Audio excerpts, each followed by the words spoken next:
Hello, everyone, and welcome to another episode of the Property Experts podcast. This week, we are going to be diving into the hot off the press election result last night. So stay tuned for a little bit of a debate and discussion around some of the key policies that have come out. But as always, you'll be learning from multi-award winning business owners and property developers, Ben Richards and Jack Jiggins. And we run a multitude of businesses, and this podcast is about sharing the highs and lows of everything that goes on in that business as they happen. If you're tuning in from YouTube, thank you very much. If you're not, then do head over to the podcast platform, Spotify and Apple Podcasts, and make sure you follow on there, because that's where every week we will be packaging this podcast up into audio format and distributing across those platforms. So today, 5th of July, yesterday was big election day. The votes have been cast, and we are going to be kicking off this week's podcast with a discussion around the election results. Jack's also going to be talking about setting up for failure, one of his example projects where there's been damp and planning and warranty issues, and he's going to be diving into some of the detail around that. I'm having my own issues with one of our sites around some of the title, the land title and various rights associated with that, and various negotiations with neighbours. So stick around for that. We've been going through a insurance fest this week, to looking at all the various insurances, income protections and key man insurances and things like that you may need as a business owner. So stick around to find out a little bit more about how we've decided to proceed on that and what's available to you in the market. Today is, all week really is Henley Regatta week. So every year we'll take the team out and we're going to be discussing about the benefits of that. We've instructed 2 sales agents on 2 of our sites, and I'm going to have a little bit of a rundown of why we chose those particular agents and the benefits and cons to the processes that we're going to be going through there. And then this week, I also attended a RICS event about the housing crisis and sort of what the new government coming in needs to be doing about it. And there were some really interesting insights there from top dogs in the housing sector. And as always, we'll have a Q&A, and we do have a question about the Class MA and the Grampian condition and the external works planning applications that we've been discussing over the last couple of weeks. So stick around to the end, where we'll answer that question from one of our listeners. So election results. This is the outcome: landslide victory from Labour. I think most people did expect that, realistically. Conservative loss is the worst, crushing defeat of the Conservatives, the biggest loss in a long time for them. And a few other sort of people popping up. Nigel Farage has won his seat. I think they've got 4 or 5 other seats for the Reform Party. And the Liberal Democrats have also won more seats than they've won, I think, ever. Crushing victory for Keir Starmer. We'd like to just talk about some of those top priorities that they're trying to come in and influence, and then mainly focusing on the housing sector and all of the policies that they're trying to bring in. So I realise I've been speaking for 3 minutes. Hello, Jack. Hello, everyone. Cool. So some of the top priorities that the Labour are trying to bring in. Let's start more broadly. So they want to provide economic stability with clear rules on tax and spending, including no increases to existing income tax rates, national insurance or VAT, which welcome change as far as I'm concerned.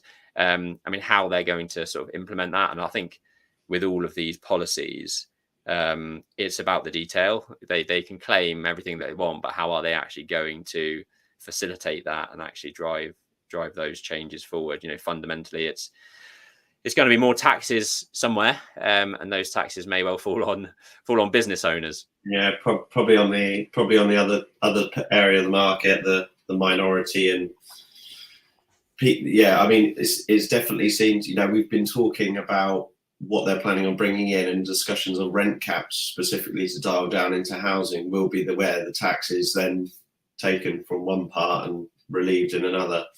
So we just have to see the detail on that, don't we? They're known to be a more taxing government than the Conservatives. Yeah, and when you look down their list, so just very quickly, kind of cutting NHS waiting times with 40,000 more appointments a week by paying staff more to work weekends and evenings. Good idea. Again, detail is how's that going to be playing out, creating a border security command, setting up a great British energy and publicly owned clean energy firm to create jobs, cut bills, and invest in clean energy. Again, it sounds very aspirational. Tackle antisocial behaviour with 13,000 more police, recruit 6,500 more teachers. So we're talking about 40,000 more appointments from the NHS, 13,000 more police and community support officers, 6,500 more. I mean, where are they coming from? That's what I want to know. Where are these people coming from? If they wanted to be in those sectors, there probably would already be. They would already be there. So it's going to be, I guess, more financial incentives for people to join those sectors. I wouldn't want to be a teacher. I think the pay is terrible for the amount of effort that's put in. I mean, the summer holidays are great, but in all fairness, I'd rather be a teacher than a police officer or working in the NHS. Yeah, fair. So yeah, I think we're going to come down to the detail. I mean, it's I think bold ambitions, and to be honest, I do think that is what's needed at the moment, and I'll touch on a little bit of that with the RICS event, but kind of wholesale change is probably a good thing. I think the Conservatives tried to do a little things piecemeal and slowly incrementing things, and the only bold change that they tried to make really was when Liz Truss kind of shook up the finance in the industry and kind of screwed it all up and caused chaos. Maybe that was a bit too soon, but we shall see. I think people are wanting change. I mean, they clearly are by the landslide victory that Labour have won. But let's take a look specifically at the housing stuff then. So reform the planning system and reinstate local targets to help build 1.5 million new homes over 5 years. Again, very aspirational. I think we did a piece a couple of weeks ago about the number of actual planning applications or homes that are approved at planning. And historically, I think over the last couple of years, we've averaged about 240,000 new homes being approved. So if we're not actually getting them through the planning process and getting new homes approved, how do we even stand a chance of hitting those 1.5 million new homes over the next 5 years? Everyone knows, and we keep banging on about it, the planning process is severely broken. They need more boots on the ground. They need more resource. They need more efficiency. And whether that comes through, fundamentally it's going to have to come through sort of financial means somewhere. We thought that the increase in planning application fees would have gone a long way to help that. And it was increased last year in terms of they almost doubled the fees for planning applications. I actually don't think that was enough. And the biggest insult is really that the fees associated with the planning applications are not actually ring fenced at all to the planning department. So these additional fees are again being kind of pissed away elsewhere, not being used efficiently. So yeah, I'd want to see if they do increase application fees or do something financially that costs us more money, like not the enhanced planning, but the fast track planning process. What do they call it actually? I've forgotten what they call where you pay extra for a decision. The expedited. Yeah, the expedited planning process, whatever that is. All that money needs to be directed to the actual planning departments to bolster their resources and manpower to actually cope with the level of planning applications. I'd love to see a little bit more insight or restriction or reduction into the amount of planning application assessments and reports that need to go along with the planning applications nowadays. I think that's a massive hold up and a massive cost to us as a developer. The amount of reports that some councils need, where they don't really have the specialisms in-house to actually understand what those reports are saying or what they're about. The biodiversity net gain issue, I think, isn't an issue, and I'm not really sure why it's been instigated, but it's costing us developers a huge amount of money. I don't know if that's going to be re-looked at, but Jack, what are your thoughts on the reforming the planning system? I mean, the devil's going to be in the detail, isn't it? I think that the planning system really could do with like a short-term and a long-term plan. A short-term plan is how do we make our existing system better and more efficient, because it's literally like throwing spaghetti at a wall. Whereas the long-term plan is, I think it needs completely changing. It's clearly not working. like severely. You know, and the councils are under-resourced, they're underpaid, and then if you know, it's almost like everyone in the council is working against the private market and what we're trying to do to produce homes. So that the natural result is we're not producing enough homes. And we're even talking. I was obviously networking yesterday about that if the planning process was quicker, the cycles of projects would be quicker, which means the banks lending money in and out get their result quicker, which means that the developers get their equity in and out quicker, which means the market moves along a lot quicker. And I feel that economic change would be so, you know, like refreshing to be able to like mobilize a lot sooner, because we probably spend equal amount of time in planning as we do in any other capacity of our projects. So in the delivery and sales, we've been in planning already for probably a year. And if that was all of a sudden back to how it used to be, where it was 2 or 3 months, you know, think about how the trajectory of where the economic growth of the UK is going for private businesses, housing, hitting our housing targets. So I actually think it needs completely rechanging. We discussed this a few podcasts ago. So the devil is going to be in the detail about how they plan on doing that. I personally think the only way that you can really do that quickly is make sure that if it's a big development, it goes private. So when you go down the route of agreeing, obviously an affordable contribution, it then goes to a third-party private consultant, who's normally a planning consultancy firm. They draw up a report on how the affordable contribution sits within your development. I think that will probably be one of the only ways, but we'll have to see, because there's a lot of people in the market that believe Labour are only out there to support affordable housing. So it'll be interesting to see how it's visioned from a market-wide perspective, because obviously, for an example, our scheme in Muswell Hill, North London, you know, one of our flats is £1 million. That's not an affordable flat. So it'll be interesting to see how they act on the whole market as well as in planning, because one of their targets further down the line, which we'll get to, is helping affordable or social housing. But we'll just have to see about the detail around that. I mean, their manifesto doesn't go into necessary detail about how they're acting on it. And I guess we will probably be doing another video, so make sure you follow us and subscribe on the actual detail of what they're doing and what we think that will be doing for the market. Yeah, so let's touch on that one. So prioritising the building of social rented homes and give first-time buyers the chance to buy homes in new developments before investors. I mean, I'll start on that second point, actually, because it's the first time I've actually saw that. You know, I don't think the reason that first-time buyers are missing out on buying homes in new developments is because of external investors or you know, UK-based investors. Like that, yes, there are investors buying homes on new developments, but there's still many developments sitting waiting for somebody to buy. So you know, the first-time buyers have the opportunity to buy in those developments, you know, just as much as the investors do. It's, you know, how do they buy when they, you know, need to have such a big deposit nowadays? They can't save that deposit because of, you know, escalating costs elsewhere.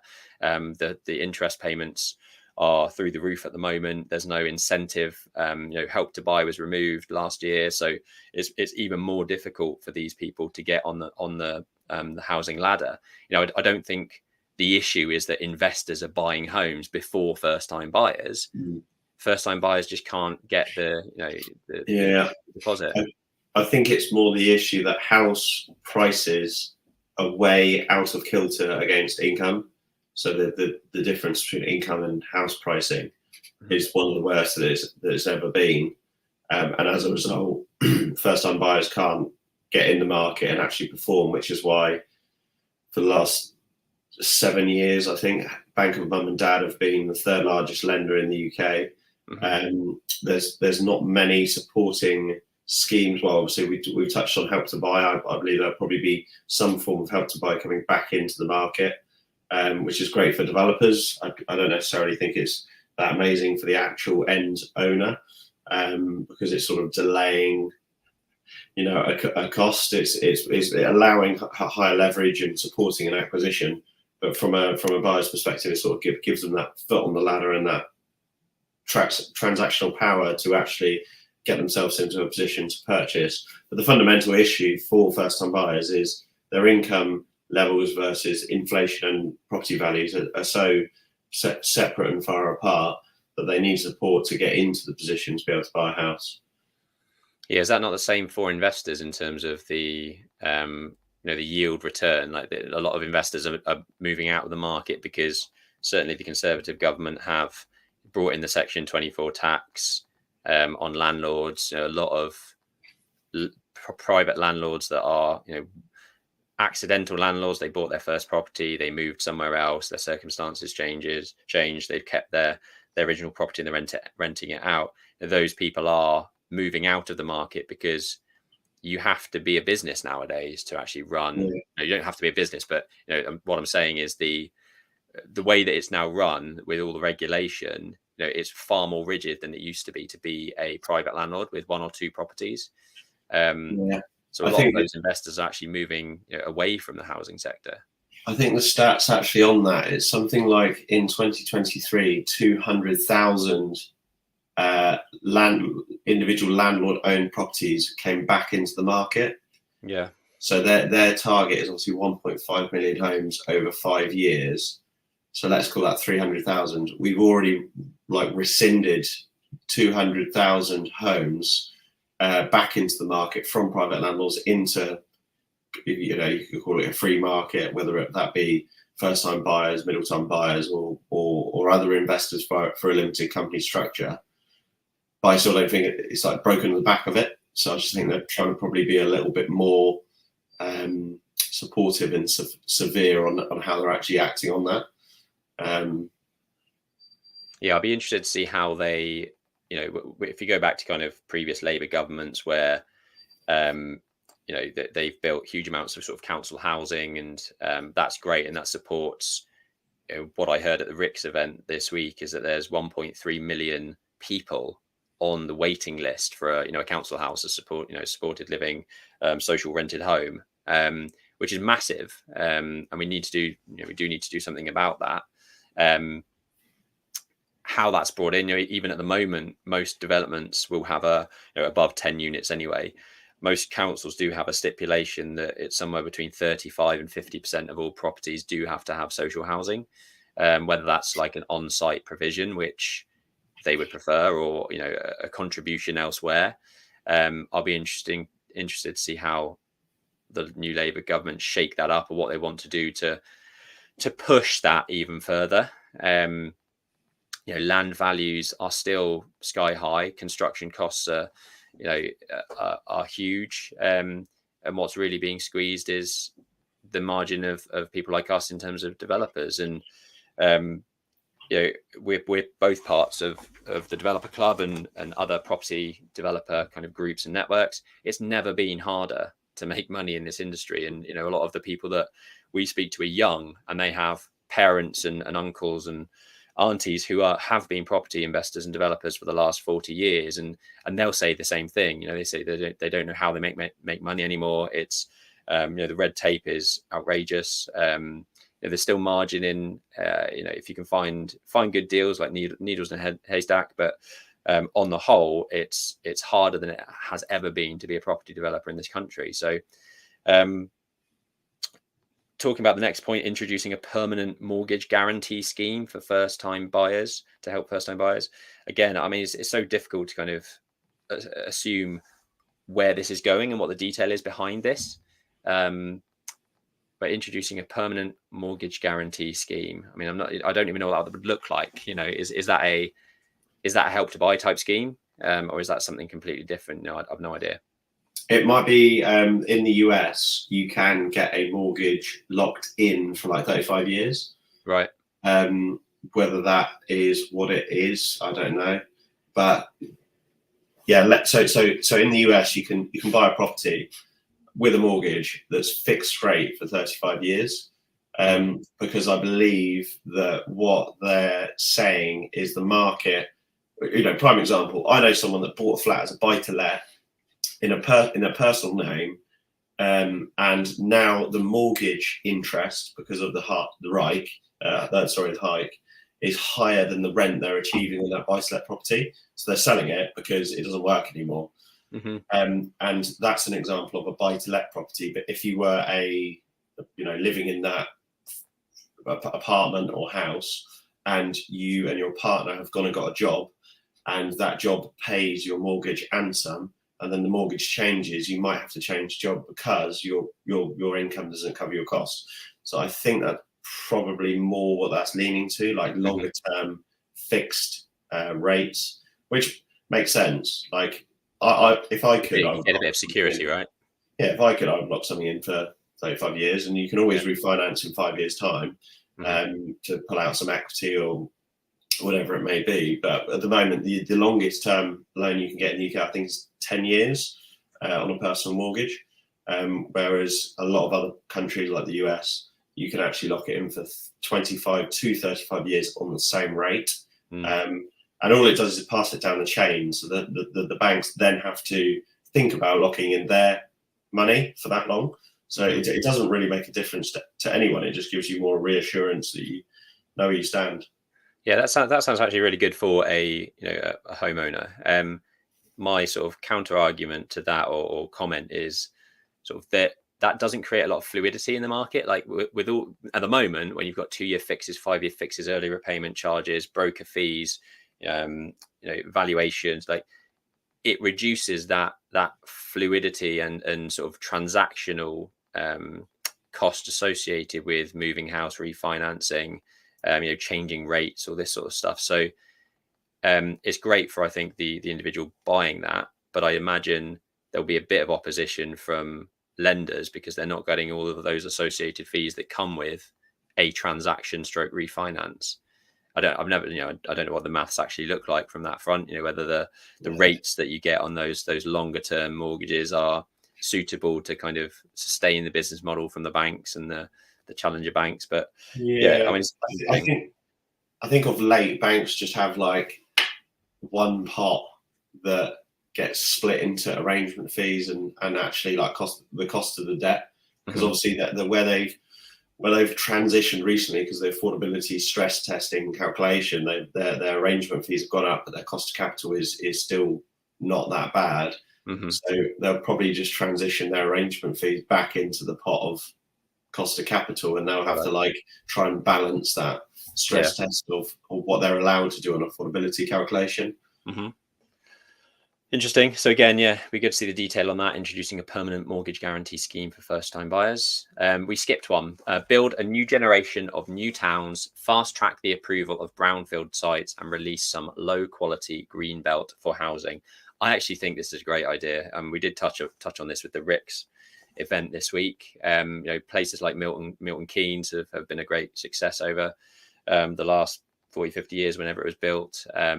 Completely new towns that regenerate areas of the UK, I think is great. The one thing that was really key to mention at the RICS event was we should, this isn't the silver bullet to fix the issues. This is one of many things that need to be done. Realistically, the lower hanging fruit is urban regeneration and existing local transport hubs that have all of that infrastructure there. That is the low hanging fruit where it's going to be far cheaper to do, but longer term, we do need to start spooling out slightly further, creating these new towns to help, help those housing numbers. The one thing that I think that, I think it was Labour that did create the term grey belt. It's keyed here as low quality green belt for housing. And I also think that is a massive win. We've seen firsthand that there are plenty of sort of brown. I think the issue is the misconception of what the green belt is, and people see the green belt as luscious forests and open fields and all that. And actually, it's not necessarily that. There are still lots of brownfield sites that have existing buildings, derelict buildings, hard standing, and all that stuff that's previously developed within the greenbelt already. And these are the areas that they're talking about. We've looked at schemes in the past where I remember one in Surrey where it was a an ex sort of nursery, you know, like a not like a child's nursery, but a vegetable, fruit, that sort of nursery. Had loads of random buildings on site, clearly previously developed and brownfield, but it was in the green belt, and therefore development on it was extremely tough. It ended up not going anywhere at all, and that asset is sitting there with overgrown. It's overgrown. It's ripe for development, but it's basically in the green belt. So there's huge amounts of scrutiny on developing on those types of land. And if Labour are looking to bring forward some low quality green belt around existing settlements and areas where there is infrastructure, towns, villages, I actually think that's a great idea. Yeah, I think just to touch on that, it dovetails into planning hugely on like where the planning reform is going. But one thing that for other developers listening out here is speaking with a friend of ours who's obviously a big land buyer, player, strategic land. He's always said Greenbelt is nowhere near as bad as area of outstanding natural beauty, and Greenbelt actually has way less friction on getting sites through planning. And I think now that's even going to become more and more apparent. So for anyone out there using Searchland, Land Insight, Nimbus Maps, maybe start reconsidering those sites that might be in green belt areas, but have a good argument to push them forward for housing. Like now I think would be the time to take more of a position on those sites that you would have thought would have been a 6-10 year play on local housing and have to go into the local plan and bits and bobs like that. You may actually more seamlessly get those through. Nice. If it's affordable. Yeah. Next point is making it easier and cheaper for leaseholders to extend leases and ban new leasehold flats while tackling unregulated ground rent charges. I don't know how they're going to ban leasehold flats. Like that is like how else is it going to work? Is that so? Are we sort of saying that is a share of freehold? Yeah, I guess they just want to give. I mean, I actually really like that. I think that the whole proviso is there's been quite a lot of people that have been that have bought a property, been super excited, and not understood the reality of a short leasehold. Mm-hmm. So the proviso is good. How they do that is probably going to have to be share of freehold or some sort of decision-making power in.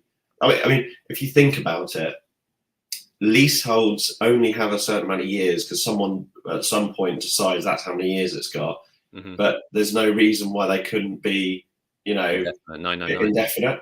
And in the US, again, when you buy an apartment, you own it indefinitely. You like own that slither of part of that building forever. There's no leasehold position on it. It's a freehold, but just in load of other buildings. So, I actually really rate that because I feel that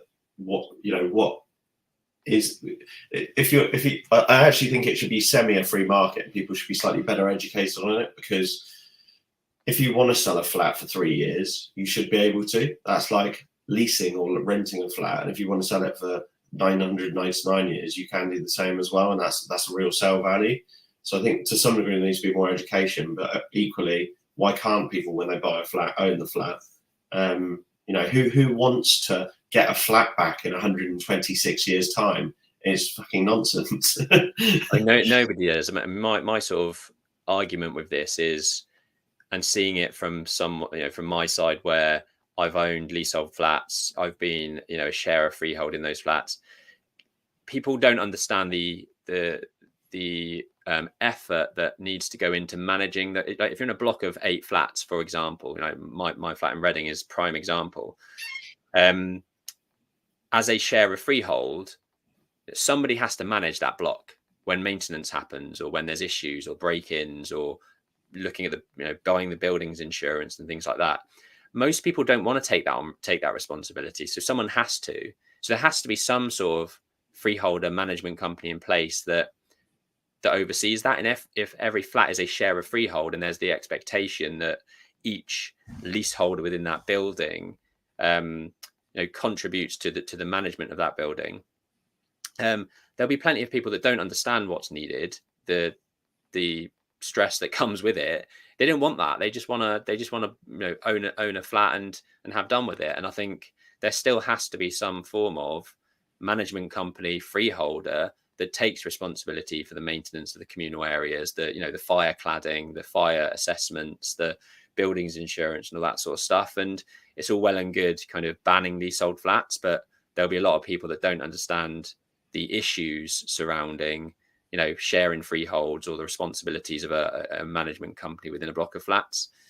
So again, I guess it's going to come down to the detail. The unregulated ground rent charges, absolutely, what Taylor Wimpey and a few of the other big home builders have done with their, ground rents on freehold properties, where they double every 5 years or 10 years, whatever it was. When you look at that and how it compounds over time, there's clearly a reason why that's already been stamped down on. And as far as I'm concerned, that is absolutely the right thing to do. So I'm assuming that that's what they mean by tackling unregulated ground rent charges. And it's already starting to happen, isn't it? I think it's like the EasyJet model. You jump on the flight and you got to pay to go for a wee. Like it's subliminal charges that all rack up and make a private company public that was private company more profitable. It's again, it's lack to some degree, lack of education, a bit of a trick methodology there, but definitely needs sorting out again. I think now that it's so high profile, everyone's kind of aware of it now. Yeah. And a lot of mortgage lenders aren't even, they're not lending on these freehold houses. There are people stuck because of this ground rent doubling.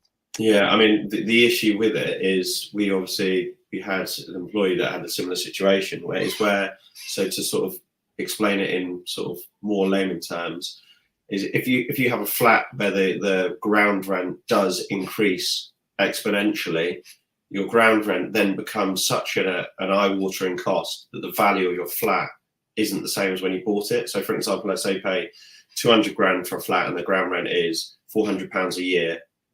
If that then incrementally goes up, and it can, some of the stipulations in contracts is it can go up literally exponentially to be almost like £400 a month. Then when you come to sell your flat, no one wants to pay £400 a month on top of their mortgage. So it's now worth 100 grand and you're on negative equity and no one wants to buy your flat. So that is the real terms of the result of that particular, and it is out there. They're changing it now, but there are flats out there that have already got in contract where the service charge is like £400 a month, which is absolutely outrageous. Yeah. And it's those developers that give all of us a bad name because we just want to, have an easy life, develop houses that are affordable, and someone can pay the actual ground rent that's reasonable for us to charge back, i.e. what does it cost to manage the estate, and what's the inflationary terms of running a business behind managing all those flats, like Ben's already touched on. Whereas in actual reality, people were using it as a subliminal profit-making scheme, which has now really impacted some of the consumers in the market, which is why they're now speaking out about it and saying it needs changing. Yep. Final one on the list: ban so-called no-fault evictions and empower renters to challenge rent rises. This one's a tricky one. As an investor, as a developer, the rents rise because of the market, not necessarily because the owner, the landlord, sort of decides that he wants to screw over a tenant. And I think that the so-called no-fault evictions, again, a landlord doesn't want a void. They don't want to kick people out. If they kick back people out of their homes, it's generally because there's a reason for it, i.e. rents aren't being paid, or they're the tenants are looking after the property poorly. There was a video on Instagram yesterday from an investor who was walking around a house that had been absolutely trashed by their previous tenant, knocking holes in walls, ripping things off the wall. It's most landlords do not want to evict tenants. It's as simple as that. They want continuity of income. They don't want voids because that means loss of rent, loss of profit. So I'm on the fence on this. Well, I'm not on the fence actually. I think there's, I'm the same. I'm completely against it. I think tenants have enough rights. If you do what you say you're going to do, it's an easy relationship. If this was paying for a product and you all of a sudden thought that you don't have to pay for something, you don't get it. And I think that unfortunately for landlords, they always want a good, if you say to a landlord, what is a good tenant? They just keep the property in good order and they pay the rent. If you say to the tenant, what is a good landlord? Most people's opinion should be, they give us, the service that we should be needed to be provided. They repair what we need to be repaired. Not it's free, I can do X, Y, and Z and completely take the mick. So I think there's that. I don't feel the government should give that opinion type a voice. It's just you have to pay for everything in this world. Aside from social affordable housing, if you can't pay or you're in a difficult position, then you can go to Universal Credit and get your housing paid for. That's a different story. I'm referring to like the middle ground where you can afford to pay, but you're not. That I just, as bad as it sounds, they just shouldn't be a blurred line there. It should be, you should either be a good tenant or an affordable housing. And what is a no-fault eviction? Who would ever do a no-fault eviction as a landlord? One in a blue moon, you might have a change of strategy and move back into a property that you own as a buy-to-let, maybe, but that's not everyday life. That's not, if we, for example, have to take a property back ourselves, which does happen on our rent-to-rents, where we rent a property and then we rent it back out, we would then try and house those tenants in our other properties. So that is correct, no-fault eviction, but it's also giving them normally similar or same or even better housing for the same costs. So it's a very rare scenario. So it'll be interesting to see how many times they do think there is a no-fault eviction. Yeah, I don't know if it was actually the Labour government or something. I did read someone that somebody wanted to bring in 3-year tenancies. As a landlord, that sounds great. If we can secure people in there for 3 years, then that's fine. But we also need to have the flexibility if we did want to sell the property, for example, or make changes, or for whatever reason, move back into the house or whatever, to have a bit of flexibility there. And I think imposing a 3-year tenancy on some tenants is actually not at all what they want. If some people want more flexibility, they only want it for a year because they've got a year's contract in X, Y, and Z, and obviously don't want to be spending a whole year in an Airbnb. So they need a longer term placement. And this is to a certain degree. I've been reading a lot about the gig economy and 0-hour contracts. Like, they're there because there's a demand and there's a need in the market, not because some people don't want to put people on a full contract and give security and blah blah. People want flexibility.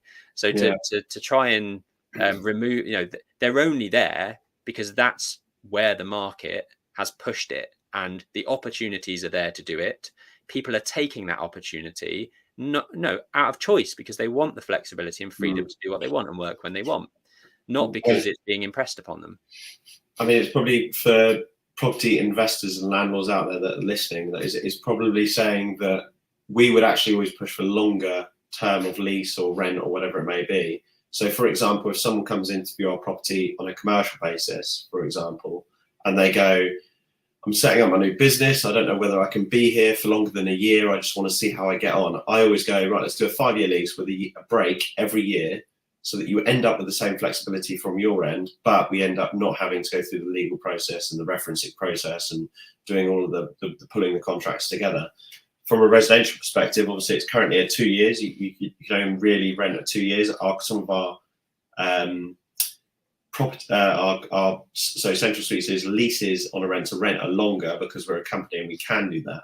But from a residential perspective, it's capped at 2 years. But if it was at 3 years, for an example, what Ben's saying is, if someone wants to actually specifically gauge and say, I only want to stay for a year, you could always go, right, 3-year contract, but 1 year breaks for you. So you still have the same flexibility. Yeah. Cool. All right. We've talked about it for 35 minutes. Let us know what you think in the comments below. Obviously, big changes are afoot, and over the next couple of weeks, as those changes start to become come to light, we'll be talking about them in greater depth, because it is going to have a massive impact on our businesses and everyone really in the whole country. It is a massive change. So let's see what happens. Cool. And we're gonna have to sort of try and blitz through some of these final things now, really, to try and keep within the hour. So setting up this will be a quick one. Cool. So this was more actually just a point, because I was showing someone a flip that Central Suites was doing the other day, and showing them the planning drawings and planning application. And the first thing they said is, surely you didn't need planning for that. Now, correct. A lot of the changes or tweaks that we make with some of our properties, you don't necessarily need the planning consent that you might be. For an example, we took some walls out internally, we changed some windows set up, and we also extended a tiny little bit of the building to build a toilet. Now, a lot of people would go, you probably don't need planning for that. The reason that we get planning, building control, and warranties, and just cover off everything and do everything from a paperwork perspective on properties that we're doing, including damp warranties. So if you have no DPC in buildings, get them retrospectively pumped, and then get the warranty off the damp proofing provider, is because that problem isn't a problem when you're doing it. When you come to sell it, the buyer's solicitors are going, why haven't you got this? Where's this? Have you got planning for that? And it's just such a nightmare, and you may delay the sale, or even worse, lose the sale. So what I would recommend on flips or anything that you are doing, even developments and getting everything in place, is just do everything that you need to do, even if you don't feel like you need to do it, because what you don't want is that then to delay and hinder things later down the line. And that's pretty much it. Like we jump through loads of hoops, even though we don't need to, because I just don't want it to be an issue. It's kind of like, give them no reasons to pick fault, rather than try and tick off the reasons for them to not pick fault, if that makes sense. Mm-hmm. I mean, the small cost of some of these things, it's far outweighed, or a far greater cost, if a sale falls through or gets delayed, where you're holding a lot of these assets with 12% interest rates because you're bridging finances, running on. It's counterintuitive and a false economy not to just get these things in place and move on. And trying to cut corners often comes to bite you in the arse. So yeah, good advice. Cool. I won't spend too long on title negotiations, but on our St Andrew's Court project, I don't feel like probably our sort of report on title from our previous solicitor when we bought the site was robust enough. And my sort of key advice is to really make sure that your report on title from your solicitor when you're buying an asset is robust. It does cover everything that you may need to know, and highlights any potential risks associated with that title. We've since found out a number of things that may cause us issue with the sales, and we are having to indemnify some of those things. So, if you do find issues, more often than not, there'll be some sort of insurance policy or indemnification that you can get on it. But what if there isn't, and what if those lenders won't lend because of X, Y, and Z? Well, then you're screwed. So, a couple of things that I wanted to mention. One of the key issues that we've had on this is that a number of years ago, before we purchased the property, the land registry plans were changed, and they were changed incorrectly as far as I'm concerned. I think the historic, and this is not uncommon, where a title plan 30 years ago looks, and I'm sure people would have thought the same thing, looks like they've been drawn on by a 3-year-old with a crayon. It's the old school title plans where it's not taken from like digital OS map data. Your red outline on the property is literally looks like it's drawn by a thick red crayon, and it's very easy when you're talking about a meter here or there, which is exactly the same on this site. We're talking literally about a meter width of property, which creates a means of escape for our building, which has basically then been taken over by someone else's title, because during that process of updating the land registry plans, the thickness of the line has been drawn in the wrong place. And this is the margins that we're talking about. So checking your land registry plans, checking the history, and making sure that when it's gone from maybe an old land title to a new land title, that actually the new land title represents what is physically on the ground. So I guess it comes back to having utilizing XP surveys, for example, a good topographical site plan that allows you to draw accurate boundaries for land registry to register. Some of the other key points that we're discussing with these title negotiations is actually the site that we've bought was bought from a large landowner locally. They retained some of the existing site for one of the buildings that they're holding in their pension fund. But the freeholder of that existing the property that they're keeping, they varied a deed to their tenant 40 years ago, for example, but they varied it against rights that we don't think they have. So as a freeholder, you have certain rights that have maybe passed to you from chopping up one of the existing, land titles. Those certain rights, basically the freeholder thought or think, I mean, this is still TBC and I'll come on to that, but the rights that the freeholder thinks they have and has passed on to the leaseholder, i.e. parking rights associated with that building, are not actually the rights the freeholder has to give themselves. And that's the issue. So this is the argument that we're going to have to go into. We need to get council opinion. And for those that haven't done that before, this is an expensive process. Jack, I haven't spoken to you about this yet, but we're probably going to have to spend the best part of $4 or $5 grand to get council opinion. That's like, high court, lawyers' opinion on the legal standing here, i.e. how robust is our argument? What are the intricacies in the wording on the title deeds? And the variations of leases that have happened in the past. Where do we stand effectively? And that's what we're going to need council opinion on. So it's all very complicated. These are things that you should be discussing with your solicitor. It all starts really from that report on title, and I do think we weren't given the best advice when we purchased this property. But now we're having to deal with these issues and find a solution. But it's all fun and games. There's some unregistered land on the site as well for parking spaces, which we're going to have to then try and secure. So yeah, there's all sorts of complications on this site. And when you've got sites that have been chopped up and passed on over the time, and these are the sorts of issues that you might come about. Even the freeholder that sold us the site, that sold the site originally, thinks they have rights that go against what's actually in the title deed. So yeah, complicated, but we'll see how that plays out. Cool. Jack and I have been back and forth this week talking about various insurances, protections for us as company owners, as well individuals, as well as property investors, owning property in our own names, owning property within companies, running various businesses. What do people have? I'd be interested to know in the comments below. And this was sparked because we realized that as things are growing, if Jack or I get ill, or something happens, or there's a life-changing event, what are we actually covered by? What happens in that process?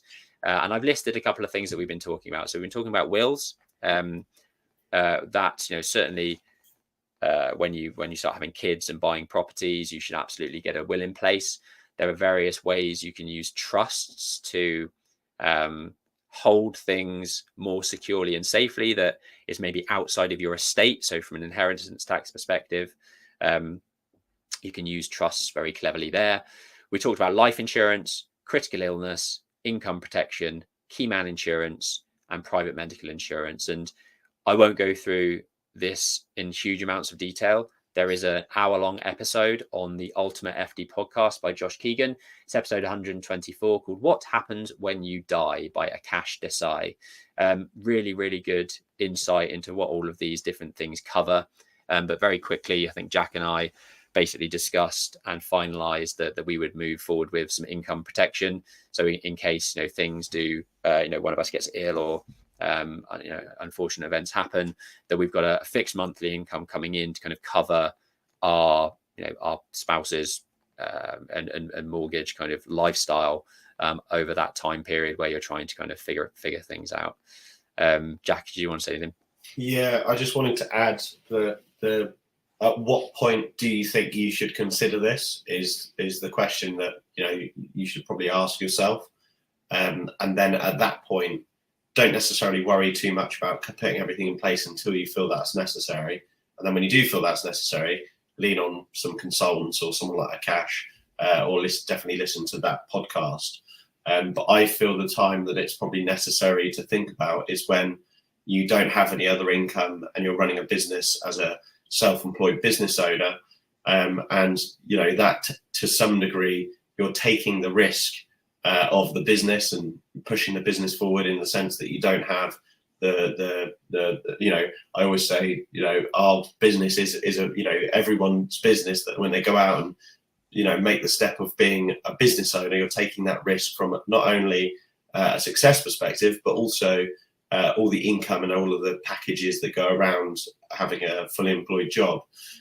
So just when you're taking that step out, think about when does this need to come into play. There's some things on there like income protection where you have to share your self-assessment tax returns from the last 2 years to show the income that you can then potentially draw. So for an example, if you're just setting out brand new, income protection isn't going to give you anything because you have no proven income from that business. But there's other things that need to be sort of forecasted out throughout the duration and journey of your business that can be put in place immediately.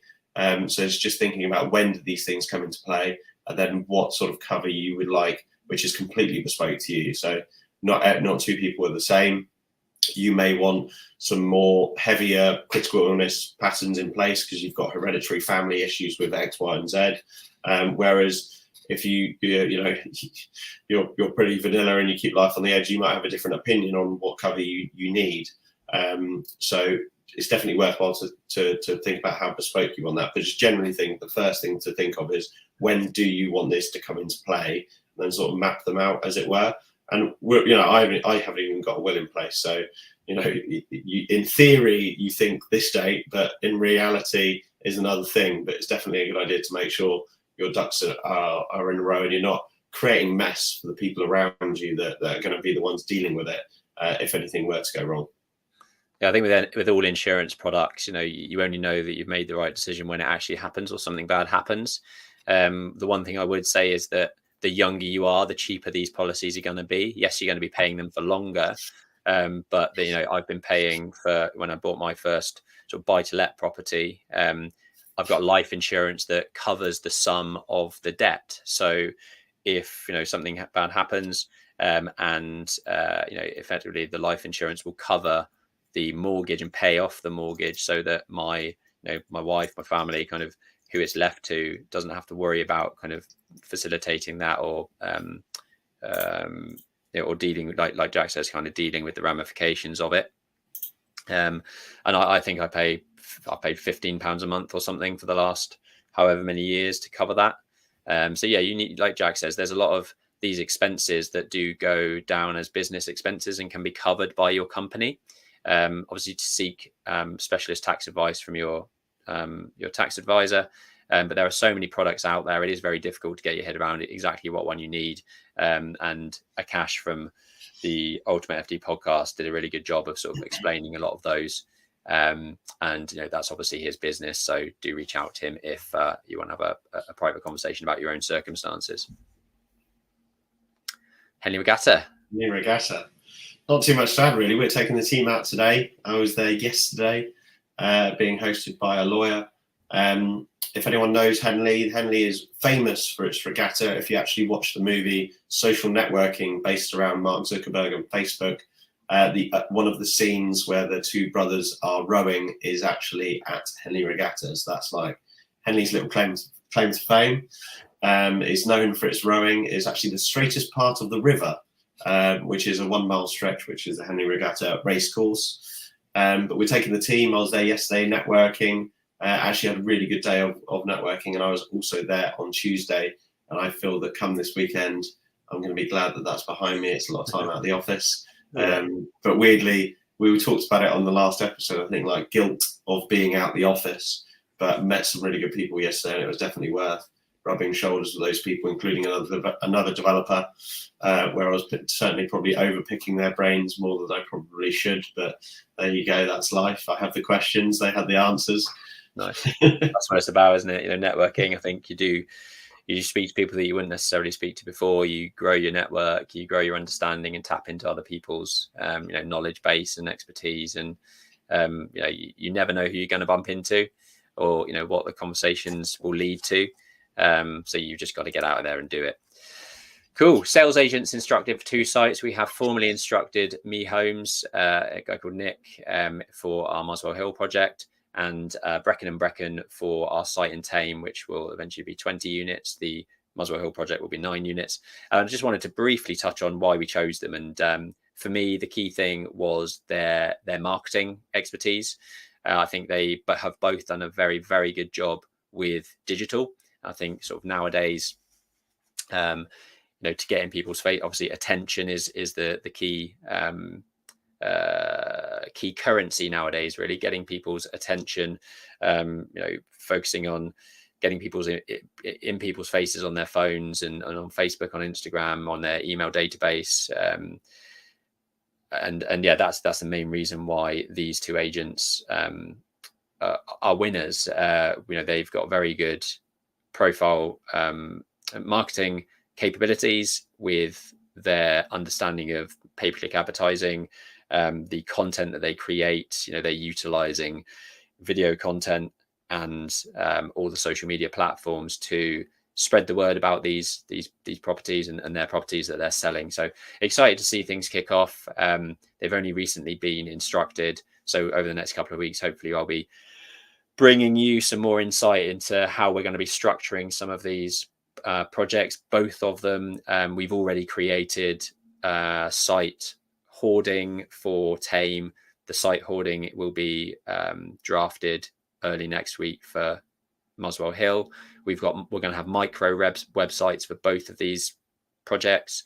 We've already got a brochure for Tame, and once we finish the site branding for Muswell Hill, we'll start working on the brochures for that as well. So all of the digital assets that we're going to be using for this are fully in progress or finished, and we'll be launching to market in the next couple of months for both of these. So super excited to see how they go. And we've already had a lot of interest on our Tame project from purely the site signage that we've got up around site. So we do have flags, big flags on site. We have big signage as you enter from the public footpath, big signage as you enter from the main road on one side, and that is already drumming up quite a lot of interest through the QR code that we've got for people to enter their details and get on the waiting list for these flats. So fingers crossed, we see the market turn and these units start to shift quickly. If you enjoy these episodes, do rate us on Spotify and leave a review on Apple Podcasts. Can't thank you enough for those that have done that. And as we always ask, if you could just share this with one person that might get benefit from learning about property development and business from young entrepreneurs that are out there doing it day to day across various different sectors. We'd love to help those people, so do share it with just one person.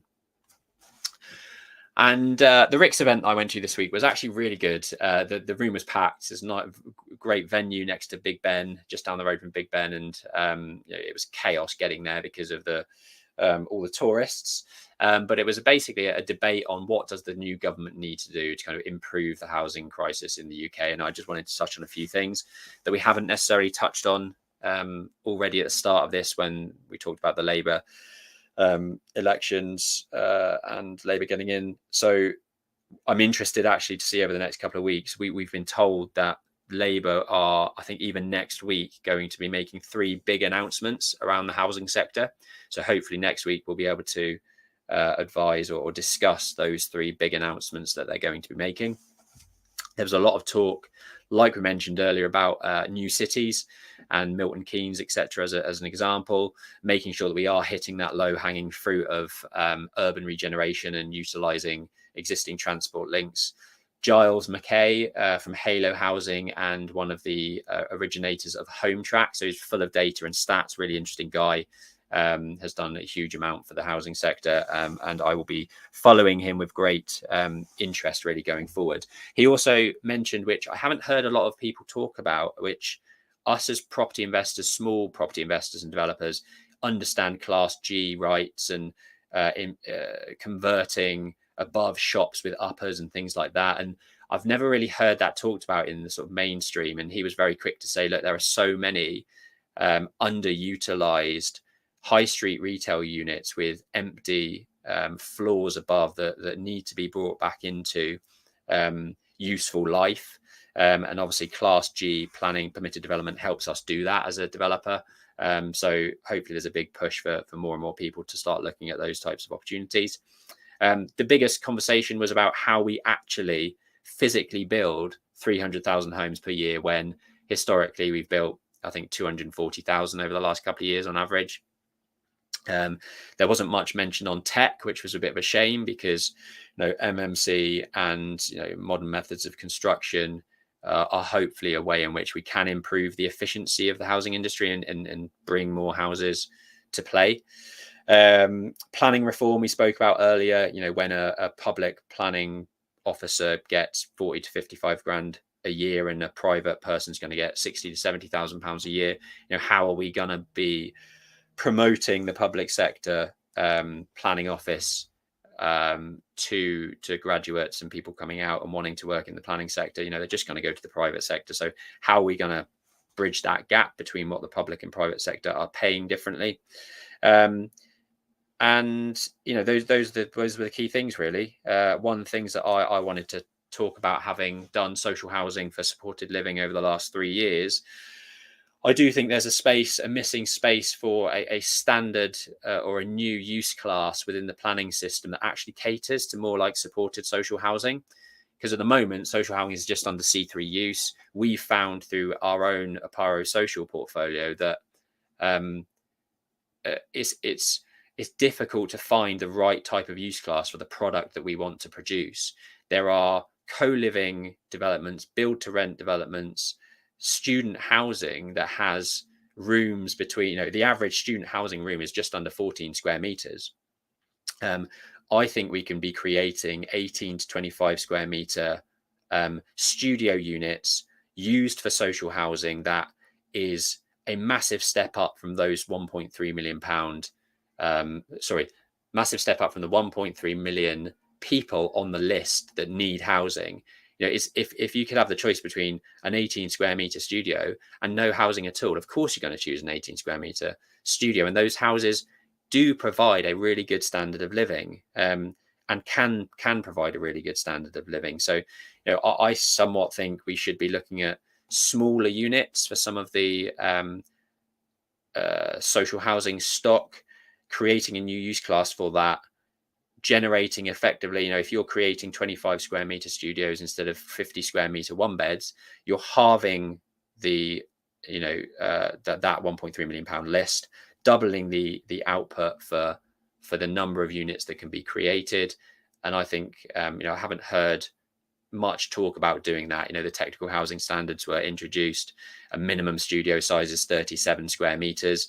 That is really big. Not everyone needs to live in that size of studio flat, especially if you just can't afford it. And by nature of having smaller units, they're going to be more affordable. More people are going to be able to afford to live in those types of properties, and it serves a need and serves a purpose. So those are my key takeaways from the RICS event. Jack, I don't know if you have any thoughts on those. Yeah, nothing to add other than it's actually probably worth, for anyone out there wondering what use class we are sitting in with our social portfolio, as Ben mentioned. Some of them are C3B, and that is something that's not considered a HMO. Obviously, the HMOs would be C4. We have old converted care homes, which is C2. And then we also have beds that are over 7, which are sui generis, like almost HMO planning. So there's 4 classes there, all are different. We've actually found, if anyone's out there and knows any good lenders against anything that's C2, we're actually out in the market for bank lenders that will decide to lend on C2, because there's not many. But I just thought that would be worthwhile touching on as a bit of a rabbit hole, but gone and done. Nice. Cool. And then let's just finish off with the Q&A. Raja 1988. As always, great video and content. We regularly use the full planning app for external alterations, followed by the Class MA process, which we spoke about last week. Am I right in understanding that you, 1, secured approval for 4 flats via Class MA? Yes. 2, secured approval for external works to facilitate 5 units.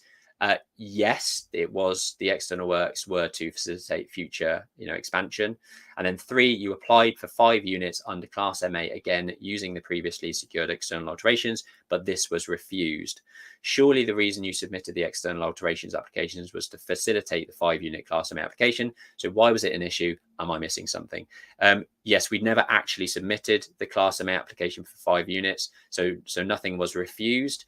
And the reason we didn't submit the 5-unit scheme under Class MA is because our planning consultant has taken advice on the fact that the external alterations that we got planning approval for were not just to make way for the Class MA application, i.e., normally when you're doing external works, it's to get roof lights and windows into uninhabitable spaces within the existing building footprint. Our external works included 2 large dormers to add, huge amounts of extra floor space, changing windows around and adding roof lights, as well. But effectively, the works that we did with the external works application was not necessarily to make the Class MA application habitable and compliant.